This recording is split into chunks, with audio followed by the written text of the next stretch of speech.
Hello प्यारे बच्चों revision lecture की सीरीज में रेजोनेंस आज का टॉपिक है, जिसके अंदर हम रेजोनेंस क्या होता है और इसमें हम कैसे इलेक्ट्रॉन का ट्रांसफ़र होता है, इन सब के बारे में आज डिस्कस करेंगे। तो चलो सबसे पहले देखते हैं रेजोनेंस होता क्या।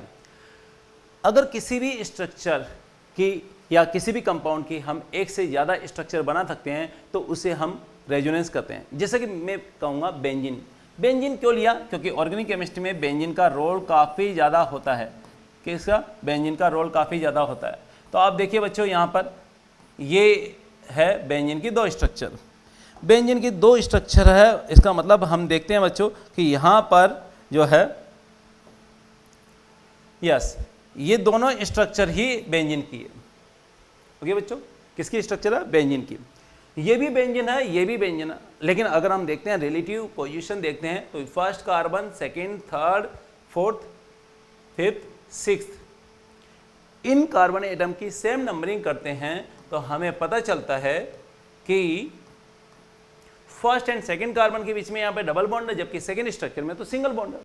नो डाउट ये भी बेंजीन है, ये भी बेंजीन है। तो एक ही कंपाउंड के अगर एक से ज़्यादा स्ट्रक्चर को ड्रॉ कर सकते हैं तो इस फिनोमेना को हम कहेंगे रेजोनेंस। क्या कहेंगे बच्चों? रेजोनेंस। यानी यहाँ पर ये दोनों आपस में रेजोनेटिंग स्ट्रक्चर है। ठीक है बच्चों, यानी ये भी बेंजीन है, ये भी बेंजीन है, तो इन दोनों स्ट्रक्चर को हम कहेंगे रेजोनेटिंग स्ट्रक्चर। क्या कहेंगे बच्चों? ये भी रेजोनेटिंग स्ट्रक्चर है, ये भी रेजोनेटिंग स्ट्रक्चर या कैनोनिकल स्ट्रक्चर भी कहते हैं। कौन सी?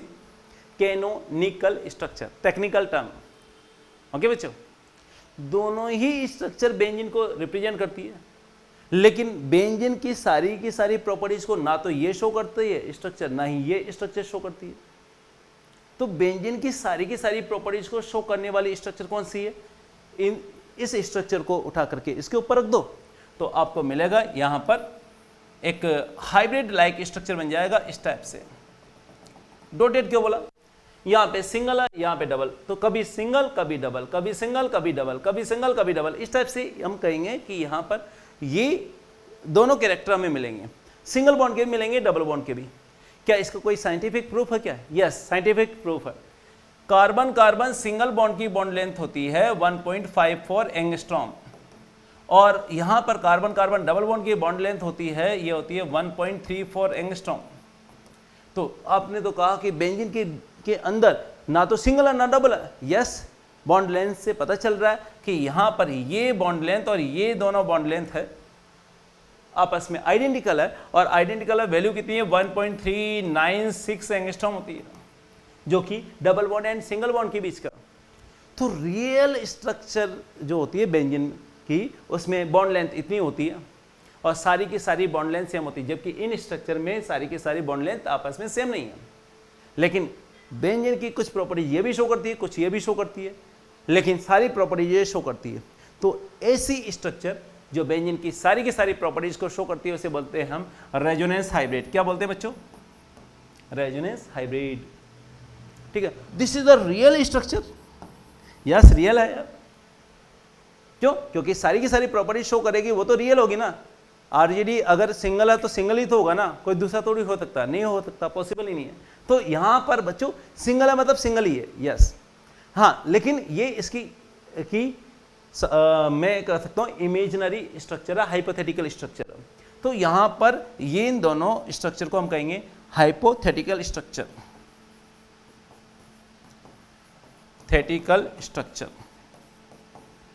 ओके बच्चों, हाइपोथेटिकल स्ट्रक्चर।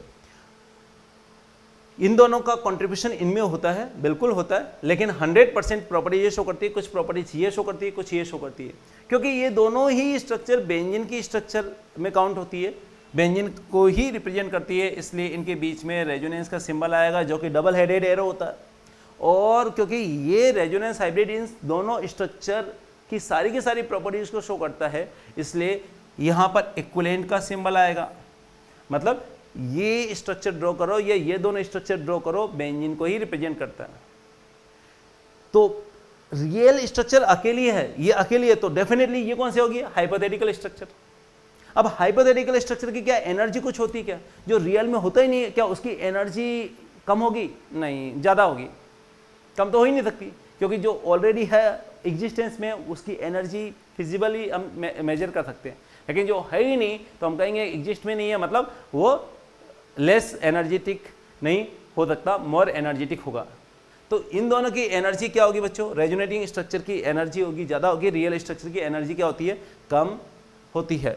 तो यहाँ पर स्टेबिलिटी की अगर बात करें, यस, ये स्टेबिलिटी की बात करेंगे तो क्या होगा?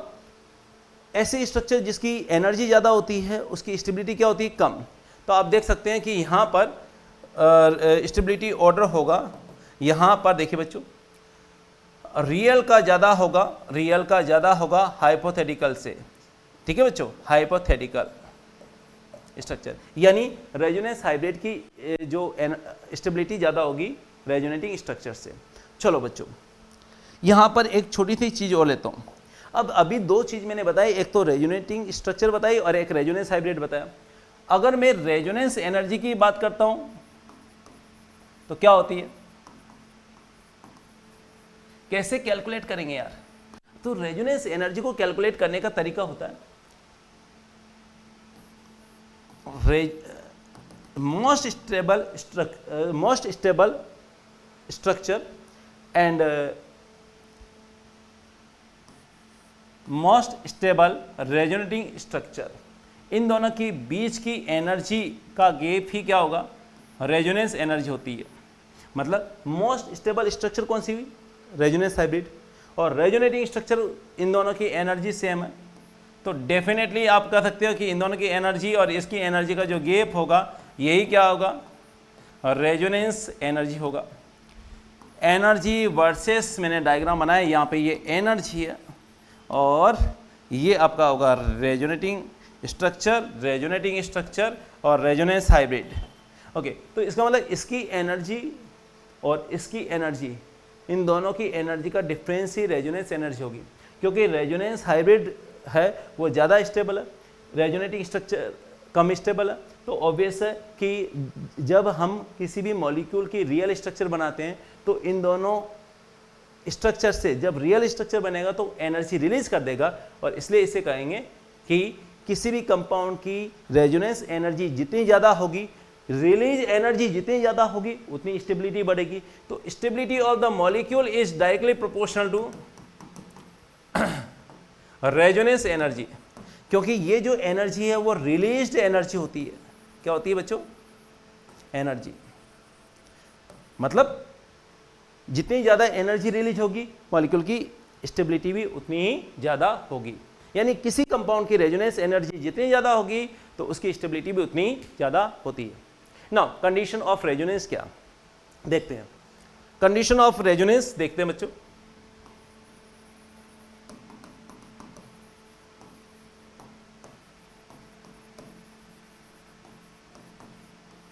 कंडीशन ऑफ रेजोनेंस बच्चों, कंडीशन ऑफ रेजोनेंस में हम चेक करते हैं कि रेजोनेटिंग स्ट्रक्चर ड्रॉ करने के लिए सारे एटम्स की कनेक्टिविटी आपस में सेम होनी चाहिए। पहला point, connectivity of atom must be same in all resonating structure, तभी आप कह सकते हो कि आपस में रेजोनेटिंग स्ट्रक्चर है। पहला पॉइंट। सेकंड पॉइंट, ऐसी रेजोनेटिंग स्ट्रक्चर जिनकी एनर्जी आपस में लगभग बराबर है उन्हें हम रेजोनेटिंग स्ट्रक्चर ड्रॉ करेंगे या मानते हैं। तो पहला कैसा? कनेक्टिविटी। सपोज करो कि यहां पर एक स्ट्रक्चर मैंने ड्रॉ की, एसीटोन की मैंने स्ट्रक्चर बनाई और इसके साथ में मैंने दूसरी स्ट्रक्चर बना दी यहां पर ये वाली। क्या ये रेजोनेटिंग स्ट्रक्चर हो सकती है क्या? देखो बच्चों, यहां पर ऑक्सीजन के साथ में कार्बन डबल बॉन्ड के साथ में बॉन्डेड है, जबकि यहां पर ऑक्सीजन के साथ में हाइड्रोजन कनेक्टेड है। तो ऑब्वियस है कि यहां पर एटम शिफ्ट हो गया, एटम की कनेक्टिविटी सेम नहीं है, इसलिए ये आपस में रेजोनेटिंग स्ट्रक्चर हो ही नहीं सकती। पहला पॉइंट, ठीक है। Second point, the sum of lone pair plus bond pair in all resonating structure must be same। lone pair plus bond pair का सम सेम रहना चाहिए। अगर वो अलग अलग है तो इसका मतलब वो रेजोनेंस नहीं होगा। जैसे सपोज करो कि मैं यहां पर स्ट्रक्चर की बात करूंगा, यस,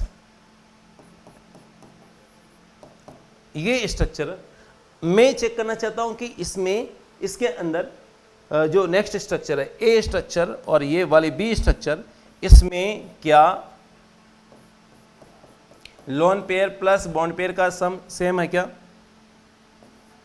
ठीक है ना, यहां पर देखो इस वाले केस में lone pair plus bond pair, क्योंकि एटम की पोजीशन सेम है तो सिग्मा बॉन्ड तो टूटेगा नहीं, pi bond plus lone pair ही इसमें इंक्लूड होते हैं। जैसे कि मैंने लास्ट लेक्चर में बताया था कि पाई बॉन्ड के थ्रू ऑपरेट होता है रेजोनेंस। तो अब देखेंगे बच्चों यहाँ पर पाई बॉन्ड में इलेक्ट्रॉन कितने हैं, 2 पाई इलेक्ट्रॉन यहाँ पर है, 2 पाई इलेक्ट्रॉन यहाँ पर, और ये इलेक्ट्रॉन है लोन पेयर के, यानी loan pair plus bond pair का जो सम होगा, पाई बॉन्ड प्लस लोन पेयर की बात करूंगा तो यहाँ पर 3 आएगा, क्योंकि ये भी एक इलेक्ट्रॉन पेयर को शो करता है, पाई बॉन्ड भी एक बॉन्डिंग इलेक्ट्रॉन पेयर को शो करता है, ये भी बॉन्डिंग इलेक्ट्रॉन पेयर को शो करेगा 3। क्या इसमें हम देखते हैं इसके अंदर भी 3 है क्या? नेगेटिव चार्ज आया तो ये भी एक लोन पेयर को इंडिकेट करेगा, तो 1 तो यहाँ पर है, ये भी पाई बॉन्ड है, ये भी पाई बॉन्ड है, तो ये भी बॉन्ड पेयर है, ये भी बॉन्ड पेयर है, एक यहाँ पर है, एक यहाँ पर है, एक यहाँ पर है, टोटल हो गया 3। यहाँ पर भी loan pair plus bond pair का सम है जो है, मैंने पाई बॉन्ड प्लस लोन पेयर को काउंट किया, सिग्मा बॉन्ड को काउंट नहीं किया। तो यहाँ पर पाई बॉन्ड प्लस लोन पेयर की मैं बात करूंगा, पाई बॉन्ड प्लस लोन पेयर ये मैंने काउंट किया।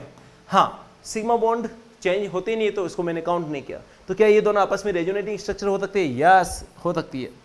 ठीक है बच्चों, नाउ नेक्स्ट पॉइंट की हम बात करते हैं। यस, कंडीशन क्या है? नेक्स्ट कंडीशन, सेकेंड पीरियड के जो एलिमेंट है वो अपना ऑक्टेट एक्सपेंड नहीं कर सकते, बिल्कुल नहीं कर सकते। क्यों? क्योंकि उनमें डी ऑर्बिटल होता ही नहीं है। इसका मतलब यहां पर बोरॉन है, carbon, nitrogen, oxygen and fluorine, इनकी जो मैक्सिमम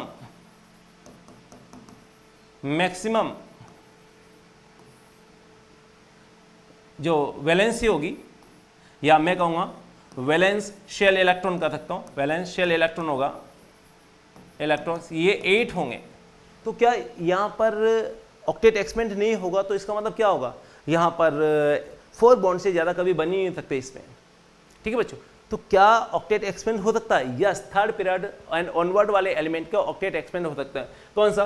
यहां पर लिखूंगा silicon, phosphorus, sulphur and chlorine, ये मोस्टली काम में आते हैं और इनमें डी ऑर्बिटल होता है। क्या होता है? एम्प्टी डी ऑर्बिटल, और एम्प्टी डी ऑर्बिटल होगा तो ये अपना ऑर्बिटल एक्सपेंड कर सकते हैं।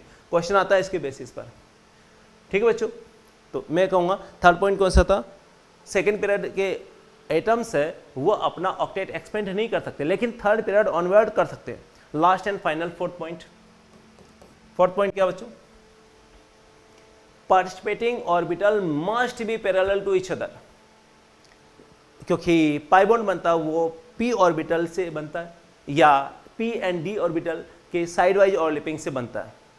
ठीक है बच्चों, नॉर्मली हम पी की बात करेंगे क्योंकि यहाँ पे डी ऑर्बिटल काम ही नहीं आएगा, इनऑर्गेनिक केमिस्ट्री में आता है डी ऑर्बिटल काम, तो यहाँ पर नहीं आता। तो यहाँ पर लिखेंगे participating orbital must be parallel to each other, यानी अगर ऑर्बिटल आपस में पैरेलल होंगे तो ही रेजोनेंस पॉसिबल है, नहीं तो नहीं होगा।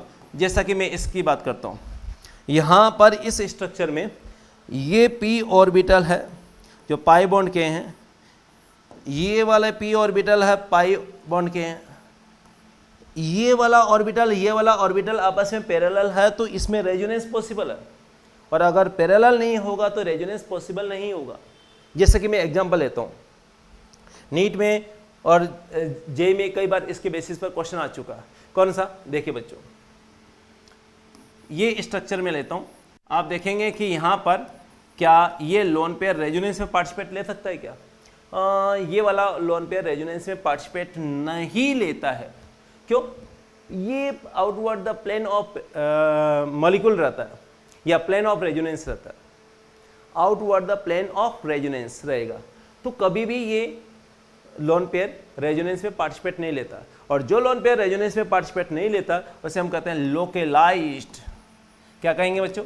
लोकेलाइज्ड लोन पेयर। ठीक है, इसके अगर स्ट्रक्चर देखते हैं तो कैसा होगा, आप देख सकते हैं यहाँ पर इसकी स्ट्रक्चर, ये नाइट्रोजन है इस टाइप से रखा, ये पी ऑर्बिटल, ये पी ऑर्बिटल, ये पी ऑर्बिटल, ये पी ऑर्बिटल, ये पी ऑर्बिटल, सभी के पास में पी ऑर्बिटल है, एक एक इलेक्ट्रॉन प्रेजेंट है। ये वाला इलेक्ट्रॉन यहाँ पर देख सकते हैं आराम से, लेकिन ये लोन पेयर होगा वो इस ऑर्बिटल के परपेंडिकुलर होगा, 90 डिग्री के एंगल पर रहेगा। ओके बच्चों, तो इसका मतलब रेजोनेंस होगा रेजोनेंस होगा तो किन में होगा, इन p ऑर्बिटल में ही रेजोनेंस होगा, लेकिन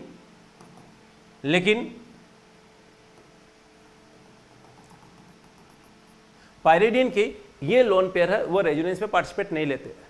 ओके बच्चों, तो यहां पर हमें ध्यान में रखना पड़ेगा, इन्हें हम बोलते हैं लोकलाइज्ड लोन पेयर। इस वाले स्ट्रक्चर की अगर बात करते हैं, ये तो था आपका पिरिडीन और ये है आपका पिरोल या पायरोल।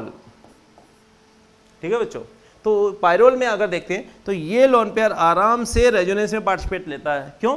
क्योंकि पाई बॉन्ड एंड इस लोन पेयर का जो p ऑर्बिटल है वो आपस में पैरेलल है। कैसे पता चलेगा? इस टाइप की स्ट्रक्चर ड्रॉ करते हैं, देखो आराम से पता चल जाएगा। नाइट्रोजन यहाँ पर, H यहाँ पर, p orbital p orbital p orbital p orbital और इसका ये p ऑर्बिटल, ये इसमें लोन पेयर है, इसमें सिंगल इलेक्ट्रॉन दे तो ये आपस में पाई बॉन्ड बनाएगा, ये पाई बॉन्ड बनाएगा। तो ये ऑर्बिटल और ये वाला ऑर्बिटल आपस में पैरेलल है, तो इसलिए ये रेजोनेंस में पार्टिसिपेट लेगा। ये लोन पेयर और ये पाई बॉन्ड के इलेक्ट्रॉन आपस में, या ये लोन पेयर और ये पाई बॉन्ड के जो ऑर्बिटल है आपस में परपेंडिकुलर है, इसलिए रेजोनेंस में पार्टिसिपेट नहीं लेगा। तो बच्चों आप देख सकते हैं कि यहां पर इसे बोलते हैं डीलोकलाइज्ड लोन पेयर। ऐसा लोन पेयर जो कि रेजोनेंस में पार्टिसिपेट लेगा डीलोकलाइज्ड है, और जो नहीं लेगा उसे बोलते हैं लोकलाइज्ड। ओके बच्चों, नाउ नेक्स्ट है कंडीशन ऑफ कॉन्जुगेशन।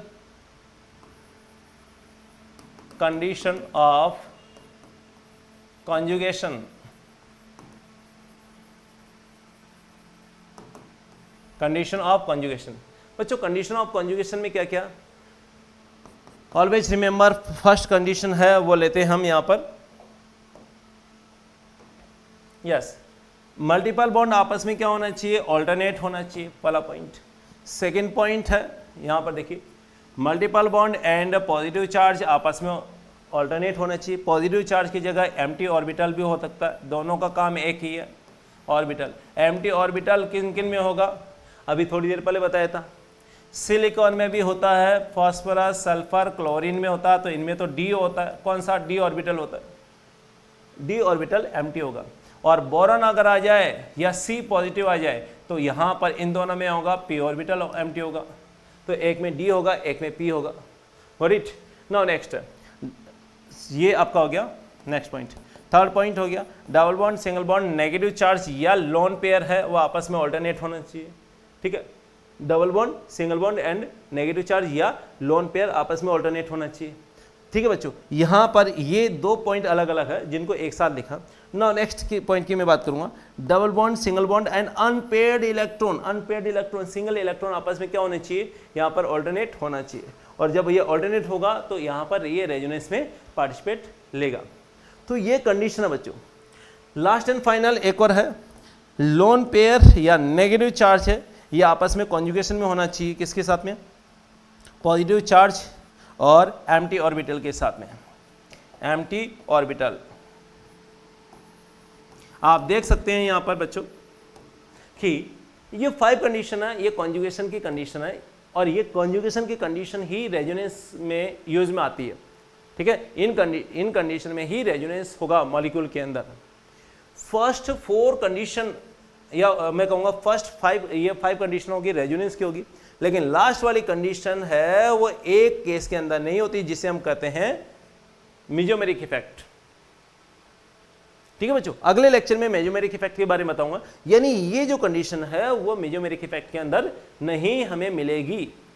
ठीक है, इसका मतलब रेजोनेंस में 5 कंडीशन है, मेजोमेरिक इफेक्ट में 4 कंडीशन होती है, यानी मेजोमेरिक इफेक्ट रेजोनेंस का पार्ट होता है, जो कि अगले लेक्चर में बताऊंगा। नाउ नेक्स्ट बच्चों, कैसे इसको यूज में लेते हैं, रेजोनेटिंग स्ट्रक्चर कैसे ड्रॉ करते हैं देखते हैं। ड्राइंग ऑफ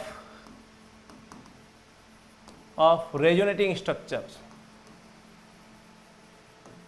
रेजोनेटिंग स्ट्रक्चर,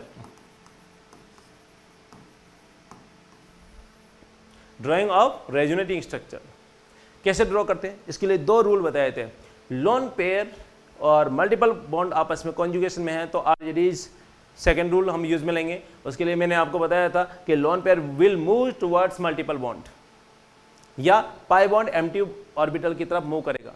तो लोन पेयर है, ये मल्टीपल बॉन्ड की तरफ जाता है, मल्टीपल बॉन्ड की तरफ जाता है, और मैं कहूँगा मल्टीपल बॉन्ड एम्प्टी ऑर्बिटल या पॉजिटिव चार्ज की तरफ जाएगा, पॉजिटिव चार्ज, और एम्प्टी ऑर्बिटल भी हम कर सकते हैं।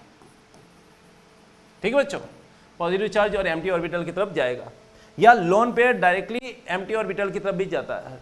आर्जेडीज रूल सेकंड जो मैंने लिखवाया था आपको। नाउ ये तो था पहला point. Second point, first rule क्या था? आर्जेडीज फर्स्ट रूल, उसमें मैंने लिखवाया था कि if more electronegative atom is bonded with multiple bond then pi electron will move towards itself। Okay बच्चों, तो यहां पर हम देख सकते हैं क्या होगा।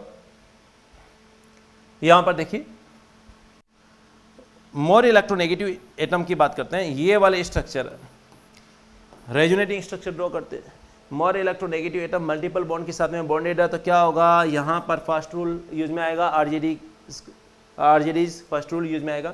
ऊपर आएगा कौन सा चार्ज? Negative charge. कार्बन पे चार्ज कौन सा आएगा? Positive charge. आप देख सकते हैं बच्चों यहाँ पर इस टाइप से इसको लिखेंगे, और नेगेटिव इस पर positive charge. Double bond and positive charge again conjugation में है, जो कि मैंने अभी आपको कंडीशन ऑफ कॉन्जुगेशन बताया था, और जो है सेकेंड रूल में भी बताया था कि पाई बॉन्ड के इलेक्ट्रॉन जो मूव करते हैं एम्प्टी ऑर्बिटल की तरफ मूव करते हैं, जैसे कि यहाँ पर लिखा हुआ मल्टीपल बॉन्ड के इलेक्ट्रॉन एम्प्टी ऑर्बिटल में जाएंगे, पाई बॉन्ड के इलेक्ट्रॉन पॉजिटिव चार्ज की तरफ जाएंगे, तो ये इधर से इधर मूव करेगा। आप देख सकते हैं कि यहाँ पर इसकी रेजोनेटिंग स्ट्रक्चर फिर बनाएंगे, तो क्या होगा, यहाँ पर आएगा पॉजिटिव चार्ज, डबल बॉन्ड यहाँ पर आ गया, ऊपर आएगा नेगेटिव चार्ज। यस, यहाँ पर ये एक मिनट हो, यस पॉजिटिव यहाँ पर ये आ गया, और आपका ऊपर आया नेगेटिव चार्ज। इस टाइप से इसको रखा। तो इस तरह से रेजोनेटिंग स्ट्रक्चर इसके ड्रॉ कर सकते हैं। कुछ रेजोनेटिंग स्ट्रक्चर में आपको बताता हूं जिसमें इसको यूज लेते हैं। नेक्स्ट एग्जांपल,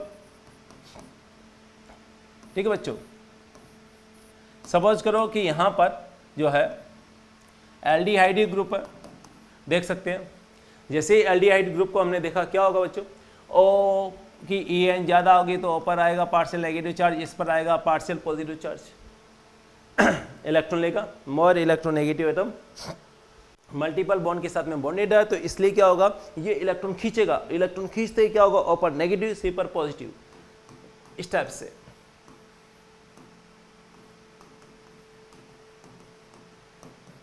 फिर क्या होगा, again second rule, double bond single bond empty orbital है, पाई बॉन्ड एम्प्टी ऑर्बिटल की तरफ जाएगा, बॉन्ड से बॉन्ड की तरफ शिफ्ट होगा तो पॉजिटिव चार्ज यहाँ पर ऑर्थो पोजीशन पे आएगा।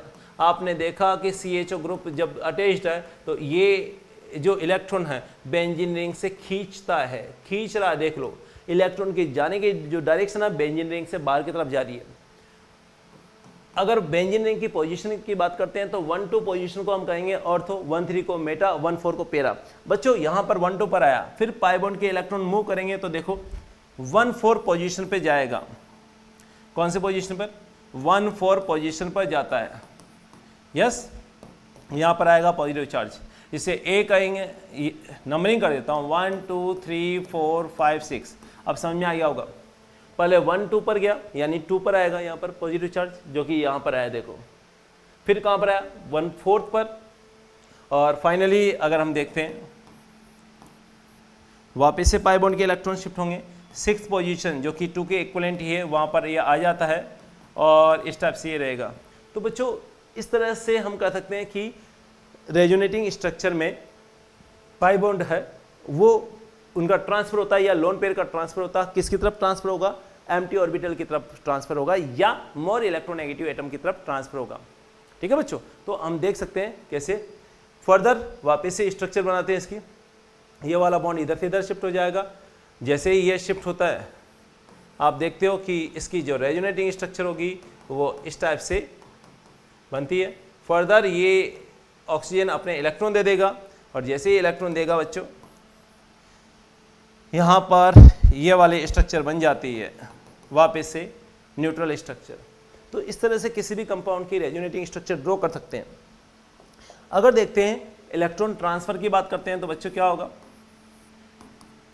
ये एक कंपाउंड लेता हूं, देखिए इधर, इसमें लोन पेयर है, लोन पेयर मल्टीपल बॉन्ड के साथ में कॉन्जुगेशन में, तो जैसे कॉन्जुगेशन में होगा तो lone pair moves towards multiple bond, RGD second rule. Yes बच्चों, तो जैसे ही यहाँ पर ये शिफ्ट होगा, कार्बन पर चार्ज कौन सा आएगा, कार्बन पे चार्ज आएगा, नेगेटिव चार्ज आएगा, ऑक्सीजन पे चार्ज कौन सा आएगा, पॉजिटिव। यहाँ पर नेगेटिव चार्ज आया, ऑक्सीजन पे आया पॉजिटिव चार्ज, इस टाइप से रहेगा। फर्दर ये भी डांस करेगा, कौन, नेगेटिव चार्ज, डांस करवा दो। अब अगर सिंपल वर्ड में बोलूँ या सिंपल सेंटेंस में मैं बोलूँ कि रेजोनेंस क्या, तो dancing of electron is called as resonance. क्या होगा बच्चों, डांसिंग ऑफ इलेक्ट्रॉन। तो यहाँ पर ये इलेक्ट्रॉन डांस कर रहे हैं, ये वाला इधर से इधर डांस कर रहा है। आप देखोगे अगेन सेकेंड से फोर्थ कार्बन पे नेगेटिव चार्ज आ गया। फर्दर बाकी remaining atoms as it is रहेंगे, रिमेनिंग बॉन्ड की पोजीशन एज इट इज रहेगी। फर्दर क्या होगा, यहाँ पर फोर्थ से शिफ्ट होगा, किस पे जाएगा, सिक्स पे चला गया, नेगेटिव चार्ज यहाँ पर आएगा, डबल बॉन्ड ओ, यहाँ पर ये पॉजिटिव। ठीक है बच्चों, फर्दर क्या होगा, ये नेगेटिव चार्ज इधर से इधर शिफ्ट होगा और ये अपना इलेक्ट्रॉन ले लेगा। अब देखेंगे यहाँ पर बच्चों इस टाइप से रेजोनेटिंग स्ट्रक्चर हम ड्रॉ कर सकते हैं। रेजोनेटिंग स्ट्रक्चर ड्रॉ करने के लिए आरजेडीज रूल आपको याद रखना जरूरी है। फर्स्ट रूल कौन सा था, if more electronegative atom is bonded with more multiple bond then pi bond will shift towards more electronegative atom. Second rule क्या था, if lone pair is in conjugation with multiple bond or positive charge empty orbital then lone pair will move towards multiple bond or positive charge। finish। इन दो rule को याद कर लोगे तो definitely आपका resonating structure को ड्रॉ करने वाला जो प्रोसेस वो कंप्लीट हो जाता है, आराम से बना सकते हैं। ये दो रूल ही मोस्टली आपको करेक्ट रेजोनेटिंग स्ट्रक्चर बनाने में भी हेल्प करते हैं। तो चलो आगे लेते हैं बच्चों, नेक्स्ट पॉइंट लेते हैं हम, स्टेबिलिटी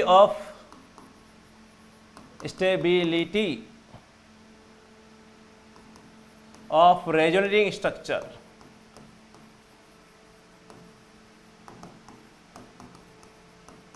ठीक है बच्चों, सबसे पहले क्या था, बॉन्ड बनने में एनर्जी रिलीज होती है और बॉन्ड तोड़ने पर एनर्जी देनी पड़ती है। तो ऑब्वियस अगर एक बॉन्ड टूट करके आयनिक स्ट्रक्चर बनेगा तो ऐसे स्ट्रक्चर में हम कह सकते हैं कि उसकी एनर्जी कम हो जाएगी। तो यहां पर देखते हैं, सबसे पहले मैक्सिमम कोवैलेंट बॉन्ड किसी स्ट्रक्चर में एक मैक्सिमम कोवैलेंट बॉन्ड है तो ये सबसे ज्यादा स्टेबल होगा।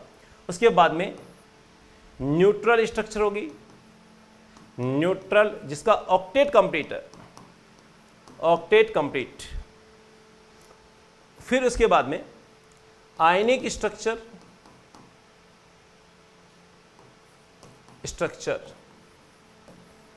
ऑक्टेट इनकम्प्लीट होगा। ठीक है बच्चों, ऑक्टेट इनकम्प्लीट। यहां पर मैं आयनिक में भी इस तरह से लिख सकता हूं, इस चीज को थोड़ा सा और लिख सकता हूं। यस, आयनिक ऑक्टेट लिखता हूं, आयनिक ऑक्टेट। फिर लिखना negative charge at more electronegative atom,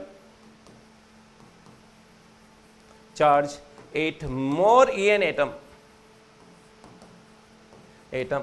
and positive charge at less electronegative atom.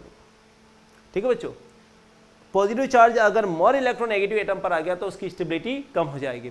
फिर प्रायोरिटी देते हैं opposite charge at adjacent position, adjacent position. Okay बच्चों, एंड फाइनली हम बात करेंगे यहां पर जो है बाई रेडिकल स्ट्रक्चर, इनकी स्टेबिलिटी सबसे कम होगी। तो सबसे पहले maximum covalent bond, octet complete है तो न्यूट्रल की ज़्यादा होगी, आयनिक की कम होगी। ऑक्टेट इनकम्प्लीट है तो नेगेटिव चार्ज मोर EN पर होने चाहिए और पॉजिटिव चार्ज लेस EN पर होना चाहिए। अपोजिट चार्ज पास में होने चाहिए एंड सिमिलर चार्ज दूर होना चाहिए। ठीक है, और फाइनली बाई रेडिकल स्ट्रक्चर होगी, उनकी स्टेबिलिटी कम होगी। ठीक है बच्चों, तो आज के लेक्चर में इतना ही। इनकी इससे आगे वाला टॉपिक मेजोमेरिक इफेक्ट है वो नेक्स्ट लेक्चर में लेंगे। तब तक के लिए आप इसे रिवाइज कीजिए and share and subscribe to Study Shed. Thanks.